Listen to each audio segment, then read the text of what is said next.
komputer terkait program ArcGIS ya. Sekarang kita masuk ke materinya. Ada beberapa istilah dalam perkataan. Jadi aplikasi komputer ini sebenarnya terusan dari mata kuliah pemetaan dan SIG. Nah, SIG-nya di sini, fullnya di sini. Karena kalau dari pemetaan itu materinya SIG itu tidak tersentuh gitu, sedikit sekali sentuhannya. Jadi ini untuk yang aplikasi komputer ini memang dirancang untuk memenuhi target si SIG-nya. Ya. Jadi ada beberapa aplikasi yang akan kita pelajari, salah satunya ArcGIS. Terus ada beberapa istilah dalam perpetaan. Ada deklinasi magnetik, ada garis pantai, grid peta, ada kontur, ada proyeksinya, simbologi, toponimi, arah utara, arah sebenarnya, utara grid, sama utara magnetik. Jadi deklinasi ini adalah perbedaan antara sudut sebenarnya, utara sebenarnya sama utara magnetik. Jadi kalau teman-teman pernah melihat peta rupa bumi gitu. Jadi kan kalau yang ada saat ini umumnya itu peta itu menghadap ke utara, garisnya itu menghadap ke utara. Tapi sebelum ada kesepakatan atau pemahaman tentang itu, hampir semua peta itu mengacunya ke semua arah, tergantung posisi pengukurannya atau penggambarannya. Jadi arah orientasinya itu belum tentu ke utara. Kalau teman-teman nanti kerja di dunia perminyakan, khususnya ya kayak punya kita Pertamina gitu ya, drilling di lapangan, itu peta-peta geologinya itu tidak semuanya mengarah ke utara. Ada yang mengarah ke tower, ada yang mengarah ke simbologi yang lain gitu, menjadi identitas di lokasi itu. Nah, kalau peta saat ini umumnya sudah di arah orientasi utara. Nah, utara itu terkadang posisinya itu tidak pas ke utara gitu, karena perbedaan lokasi, perbedaan topografi gitu ya. Jadinya ada selisih utara sebenarnya sama utara magnetik. Utara magnetik itu utara kompas. Selisih antara sudutnya, antara besaran sudutnya. Gitu. Tapi kalau di peta biasanya itu digambar. Di peta itu biasanya digambarkan gridnya itu di paling bawah. Kalau ada teman-teman punya pegang peta bumi gitu ya, gridnya itu di paling bawah. Selisihnya itu, sudutnya itu di paling bawah. Terus ada istilah lagi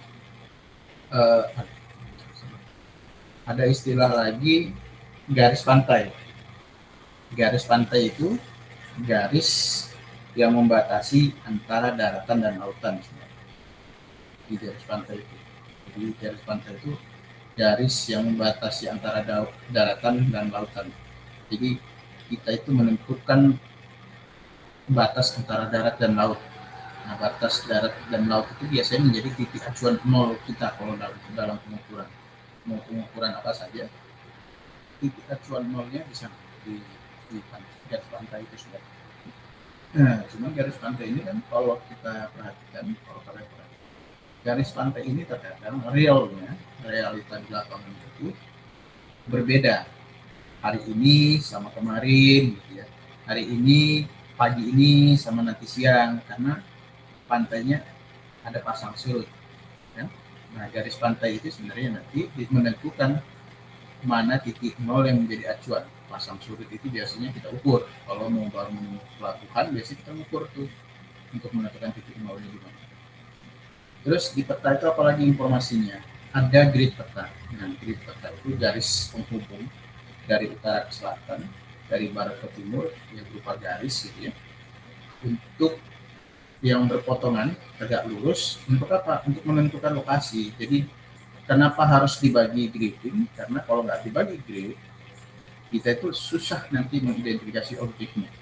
Misal kalau dia di tengah posisinya nggak ada grid, kita itu bisa bergeser ke posisi lokasi kita. Nah, terus ada kontur. Informasi kontur ini apa? Informasi yang menghubungkan antara titik-titik yang mempunyai ketinggian yang sama. Nah, teman-teman sipil, ini peta kontur ini biasanya yang fokus utama atau yang kita perhatikan di dalam kegiatan atau dalam suatu proyek. Kenapa? Dari kontur itulah kita menentukan perbedaan tinggi area lokasi kerja kita. Dari kontur itu juga kita tentukan mana yang harus kita tambah atau kita timbun lokasi cut and fill-nya. Terus dari kontur juga kita akan mengetahui uh, tindakan apa yang harus kita lakukan di lokasi. Misal, kalau dia memiliki kemiringan lereng yang curam, misalnya kalau kita biasanya bikin jalan gitu ya, bikin jalan tol, kalau kalian perhatikan kan jalan tol itu kan nggak rata ya, naik turun, terus ada kalanya kita harus membelah gunung gitu kan. Nah, membelah gunung itu kan nanti ada apa ya, profilnya gitu ya, profil lerengnya. Nah, profil lerengnya itu harus kita perhatikan. Tindakan apa yang harus kita lakukan untuk penguatan struktur gunung yang kita pangkas. Nah, jadi kalau kita bicara tentang pemetaan dan perencanaan sipil, pasti sangat terkait sekali dalam proses-proses perencanaan. Karena kalau kita pembuatan jalan, jaringan jalan itu nggak mulus, ada tanjakan, gitu ya, ada lembah, ada tikungan yang apa kalau istilahnya yang smooth, gitu, ada tikungan patah, gitu.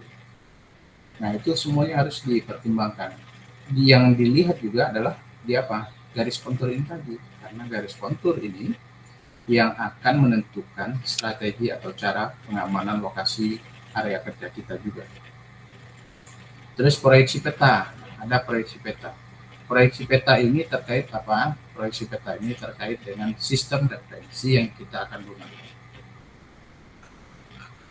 Jadi sistem referensi yang akan kita gunakan.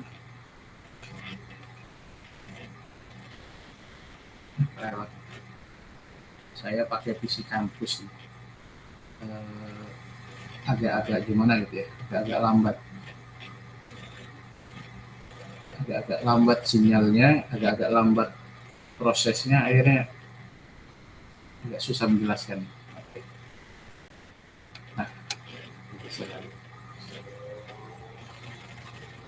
terus kita masuk sekarang ada istilah lagi proyeksi peta. Proyeksi peta itu menggambarkan sistem dari garis-garis permukaan bidang data menggunakan garis paralel dan meridian. Jadi ada istilah garis paralel dan meridian. Paralel dan meridian itu garis-garis yang menghubungkan dari utara ke selatan, kutub bumi ya, utara selatan kutub bumi dan barat timurnya yang melingkar itu. Kalau kita kan tahunya kita ada di garis ekuator gitu ya. Notabene garis ekuator itu garis terpanjang yang ada. Terus kutub, dari kutub ke utara ke selatan. Jadi kalau mau ditanya idealnya sebuah peta itu ya, ada proyeksi UTM, ada Bresol, ada geografik, ada TM3 gitu ya. Kita cocoknya yang mana? Kalau di negara kita memakai geografik dan UTM dan TM3. Geografik itu digunakan umumnya untuk membahas secara global Indonesia, biasanya pakai geografik. Contohnya kalau di daerah-daerah itu berada di lintang dan bujur, itu geografik tuh. Terus kalau di kalau di kegiatan proyek biasanya apa? Biasanya yang dipakai itu UTM, sistem koordinat UTM-nya. Kenapa lebih detail? Tapi kalau untuk bidang pertanahan yang dipakai TM3 karena lebih detail lagi. Tapi pemerintah melalui Undang-Undang Geospasial itu menyarankan memakai UTM. Dan BPN itu masih menggunakan TM3 karena sistem pemetaan mereka yang detail. Terus ada lagi di peta itu teman-teman menjelaskan tentang simbol-simbol. Simbol-simbol ini Biasanya simbol diagram, simbol huruf, karakter, singkatan yang mewakili objek-objek di lapangan sebenarnya. Terus ada lagi namanya toponimi.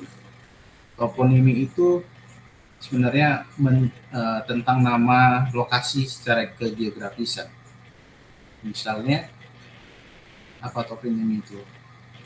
Kalau yang dekat-dekat kita ini misalnya situ apa gitu ya. Kalau yang di Tangerang itu Cipondo, situ Cipondo.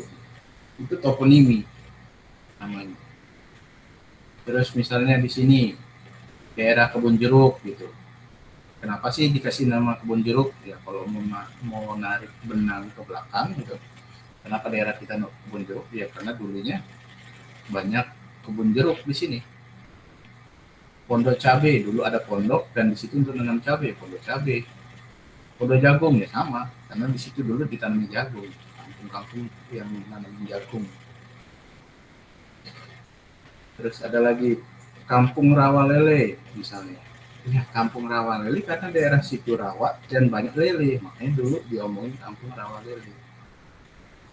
Jadi kalau kita mau melihat kenapa sih nama-nama daerah itu ada nama buah, ada nama pohon, ada nama apa macam-macam gitu.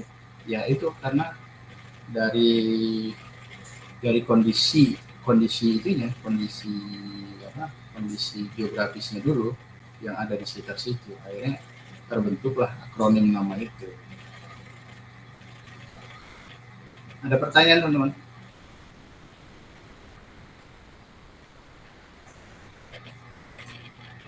Ada pertanyaan nggak?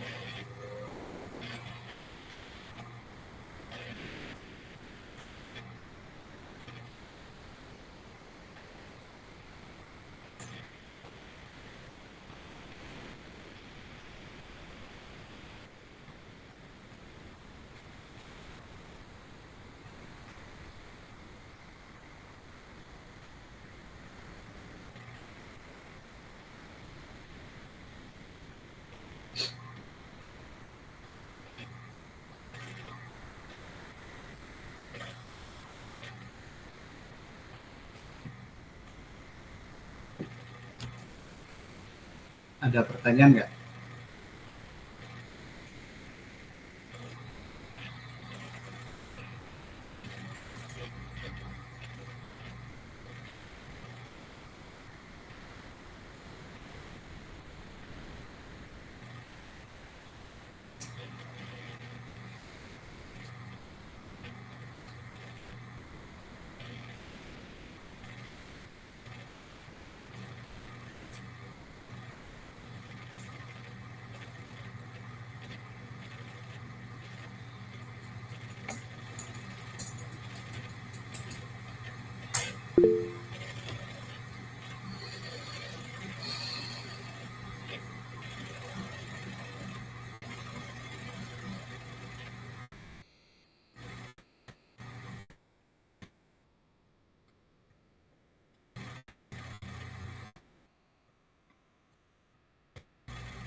Kalian hari ini kuliahnya cuma mata kuliah saya atau ada mata kuliah yang lain?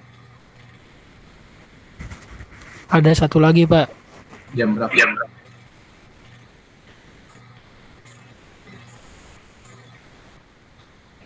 9.30, Pak. 9.30. Di online juga? Iya, Pak. Ya, Pak. Online atau hybrid?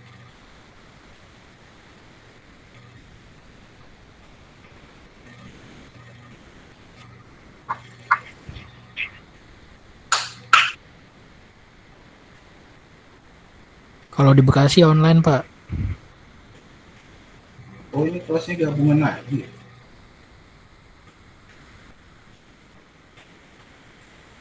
Ya, ini kelas hari ini gabung lagi ya teman. Iya, Pak.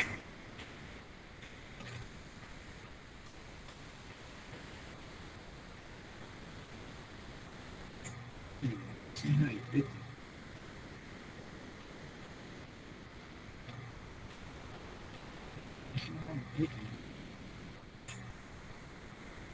Kelasnya mahasiswa mahasiswa Bonjero.